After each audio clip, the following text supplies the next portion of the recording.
Hello students, today we are going to start the second lesson, The Adventure of Toto. This is a story of a monkey, pet monkey. पालतू monkey की एक कहानी है. Grandfather bought Toto from a Tonga driver for the sum of 5 rupees. Grandfather ने एक tonga driver से, टोंगा कहते हैं जो तांगा जो होता है, घोड़ा गाड़ी जो होती है, कैरिज ऑफ एंड हॉर्स उसको बोलते हैं, उससे ये एक 5 रुपये में ख़रीदा था. क्या ख़रीदा था? ए टोटो को. Toto is the name of a monkey. The tonga driver use to keep the little red monkey tied to a feeding trough. Feeding trough क्या होता है? फीडिंग ट्रॉफ जो होता है वो होता है आपका जिसको हम बोलते हैं कंटेनर, जिसमें पशुओं को खाने के लिए कुछ रखा जाता है या पानी डालने के पीने के लिए पानी डाला जाता है. वो कंटेनर जो होता है उसको फीडिंग ट्रॉफ कहते हैं. And the monkey looked so out of place there that grandfather decided he would add the little fellow to his private zoo. वो टोंगा ड्राइवर जो था उसको कंटेनर में रखता था बांध कर, तो मंकी को इस स्थिति में देखकर ग्रैंडफादर को बड़ा अच्छा नहीं लगा और उन्होंने सोचा क्यों न इसको मैं घर ले जाकर अपने प्राइवेट जू में रखूं. टोटो वाज अ प्रेटी मंकी. बहुत ही सुंदर जानवर था ये. His bright I sparkled with mischief beneath deep set eyebrows and his teeth which were a pearly white were very often displayed in a smile that frightened the life out of early Anglo-Indian ladies. Elderly Anglo-Indian ladies. बहुत ही सुंदर monkey था. उसके आंखें बहुत ही sparkling थी, eyebrow बहुत ही thick थी और उसके टीथ जो थे वो परली थे, मतलब मोतियों जैसे वाइट थे. और वह जो डिस्प्ले, उसकी स्माइल जो थी वो इतनी फ्राइटेंड थी कि वो एंग्लो इंडियन लेडीज़ को डरा देता था. But his hands looked dried up as though they have been pickled in the sun for many years. लेकिन उसके हाथ इतने ड्राई अप थे, इतने भद्दे से थे कि ऐसे लग रहे थे जैसे कोई अचार को कई वर्षों तक सुखाया गया हो, ऐसे लगते थे. Yet his fingers were quicked and wicked and his tail, while adding to his good looks. Grandfather believed a tail would add to anyone's good looks, also served as the third hand. और जबकि बाकी उसके सब ठीक थे लेकिन उसके हाथ गंदे थे, लेकिन उसके हाथों के गंदों, बहुत ही गंदे और विक्ड होने के बावजूद उसकी जो टेल जो थी वो बहुत सुंदर थी. ग्रैंडफादर ये भी कहते थे कि इस हर एक जानवर की जो टेल होती है वो बहुत सुंदर लगती है और वो उसको तीसरे हाथ जैसा काम करती है. He could use it hang from a branch and it was capable to scooping up the delicacy of that might be out of reach of his hands. और ये माना जाता था कि ये तीसरा हाथ है और यह उसको एक ब्रांच से दूसरे में हैंग होने के अंदर लटकने में भी काम करती थी और इसके साथ साथ वो किसी भी अच्छी चीज़ को खाने में, डेलिशियस कहते हैं, बहुत ही स्वादिष्ट कोई चीज़ होती है उसको खाने के अंदर भी उसकी हेल्प करती थी एज ए तीसरे हाथ की तरह. Grandfather always first when grandmother always first when grandfather brought home some few new birds and animals. So it was decided that Toto's presence should be kept secret from her until she was in the particularly good mood. Grand mother जो थी बहुत ही fused होती थी. Fused होने का मतलब बहुत ही ज़्यादा, जब जानवरों को घर में लाया जाता था तो उसके प्रति कुछ कहती थी जानवरों के बारे में. वो बहुत ही चिंतित रहती थी भी ये क्यों लेके आते हैं, किस लिए लेके आते हैं, खूंखार से बन जाती थी जानवरों को देखकर.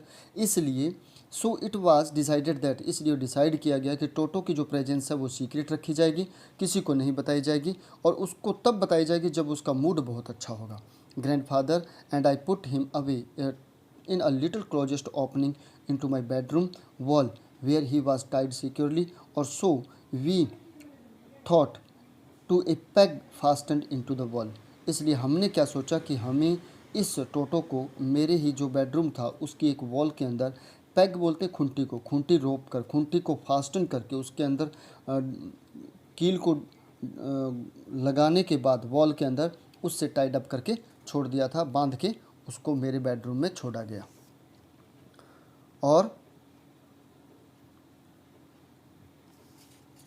a few hours later when grandfather and I came back to the released Toto, we found that the wall, which had been covered with some ornamental papers chosen by grandfather, now stood out of the naked bricks and plaster. और कुछ देर बाद हम उस टोटो के room में आए तो जहाँ ग्रैंडफादर ने उस वॉल को सजाया हुआ था वो सारे के सारे जो ऑर्नामेंटेड पेपर जो थे वो सारे फाड़ दिए गए थे और वहाँ पे केवल अब ब्रिक्स और प्लास्टर ही दिखाई दे रहा था। The peg in the wall had been wrenched from the sockets, और जो कील जो लगाई गई थी, खूंटी जो लगाई गई थी वॉल के अंदर, वो अपने सॉकेट से बाहर आ चुकी थी। And my school blazer which has been hanged there was in shreds, और जो मेरी ब्लेज़र वहाँ पे स्कूल वाली टंगी हुई थी वो भी अब तार तार कर दी गई, उसने उस टोटो ने फाड़ दी थी उसको। I wonder that what grandfather mother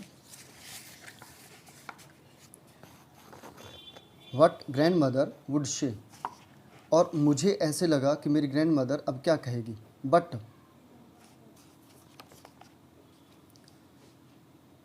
grandfather did not worry, he seemed pleased with टोटोज performance, और वो ऐसे लग रहे थे कि टोटो की परफॉर्मेंस के कारण वो बहुत खुश थे। He is clever said grandfather, given time I am sure he could have tied the torn pieces of your blazer into A rope and made him escape from the window.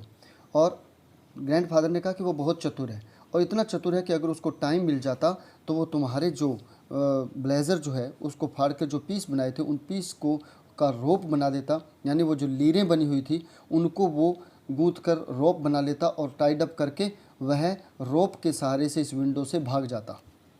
यानी वो मजाक करते हुए ये बात कहता है, कौन? ग्रैंडफादर कह रहा है। His presence in the house still a secret, अभी तक उसकी प्रेजेंस जो थी वो सीक्रेट थी, किसी को नहीं पता थी। Toto was now transferred to a big cage in the servants' quarters where a number of grandfather's pets lived very sociably together, a tortoise, a pair of rabbits, a tame squirrels, and for a while my pet got।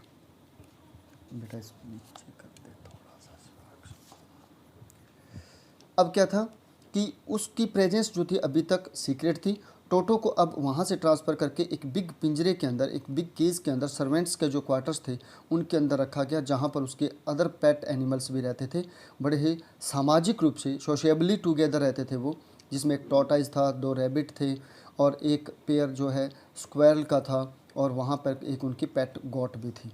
But the monkey would not allow any of the companion to sleep at night, so grandfather who had to leave Dehradun next day to collect his pension in the Saharanpur decided to take him along. और क्योंकि वह उन जानवरों को, बंदर जो होता है वो थोड़ा शरारती होता है, इसलिए दूसरे जानवरों के कंपेनियन के अंदर उसको सोने नहीं देता था, इसलिए ग्रैंडफादर को दूसरे दिन देहरादून जाना था। कहाँ? देहरादून से सहारनपुर जाना था पेंशन लेने के लिए। तो उन्होंने सोचा क्यों न मैं इस टोटो को अपने साथ ही ले जाऊँ। Unfortunately I could not accompany grandfather on that trip, और इस ट्रिप पर unfortunately I was not with him, यानी अपने ग्रैंडफादर के साथ मैं नहीं था। But he told me about it afterward, लेकिन इसके बारे में मुझे उन्होंने बाद में बताया। A big black canvas kit bag was provided for Toto, एक बड़ा सा कपड़े का थैला बनाया गया। This with some straw at the bottom became his new abode, और उसके नीचे बॉटम के अंदर कुछ स्ट्रॉज लगा दी गई, जो कि आज अब उसका नया घर बन चुका था। When the bag was closed, there was no escape. Toto could not get his hands through the opening, and the canvas was too strong for him to bite his way through. अब क्या था, वो canvas का घर उसका बनाया हुआ था, एबोर्ड जो बनाया था, वो इतना पावरफुल था, इतना तेज़ स्ट्रॉन्ग था कि उस टोटो के हाथों से या उसके दांतों से उसको काटकर उससे वह बाहर नहीं निकल सकता था। His effort to get out only had to effort of making the bag roll about on the floor or occasionally jumped into the air, an exhibition that attracted the curious crowd on the onlookers of the Dehradun railway platform। अब उसको वह छूटने का बहुत कोशिश कर रहा था कि मैं इससे बाहर निकलूं, लेकिन वह बाहर नहीं निकल सकता था, क्यों? केवल और केवल वह उसी बंद थैले के अंदर से या तो वो इधर उधर लुढ़क सकता था, रोल आउट हो सकता था, या फिर वह जंपिंग कर सकता था। और ये जंपिंग करना और इधर उधर लुढ़कने के कारण अब क्या, तो वहाँ पे एक एग्जीबिशन लग गई थी। कहाँ पे? रेलवे स्टेशन पर देहरादून के। और लोग, आउटलुकर्स कहते हैं स्पेक्टेटर्स को, वो लोग वहाँ पे भीड़ जो है खड़ी होगी उसको देखने के लिए। Toto remain in the bag as far as the Saharanpur, but while grandfather was producing his ticket at the railway turnstile, Toto suddenly poked his head out of the bag and gave the ticket collector a wide grin.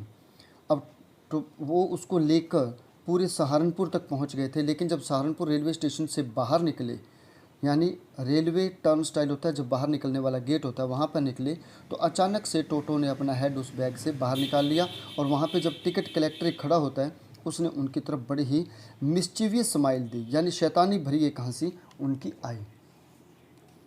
The poor man was taken aback but with great presence of mind and much of the grandfather's annoyance, he said, "Sir, you have a dog with you.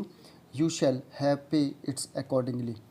अब क्या था, वो जो व्यक्ति जो था, यानी जिसने स्माइल दी थी, कलेक्टर जो था, उस कलेक्टर जो था उसने उनकी तरफ बड़े अलग तरीके से देखा और उन्होंने कहा कि इसकी प्रेजेंस ऑफ माइंड के अकॉर्डिंग, यानी वो बहुत ही शैतान, बहुत ही एक चालाक तरीके का व्यक्ति था। उसने ग्रैंडफादर से कहा कि सर, आपको इसके पैसे देने पड़ेंगे क्योंकि आपके पास एक कुत्ता है और कुत्ते को उसके अकॉर्डिंग पे देना पड़ेगा कि जानवर को जब कहीं पे लेके जाते हैं तो जानवर के हिसाब से उनको पेमेंट देनी पड़ती है।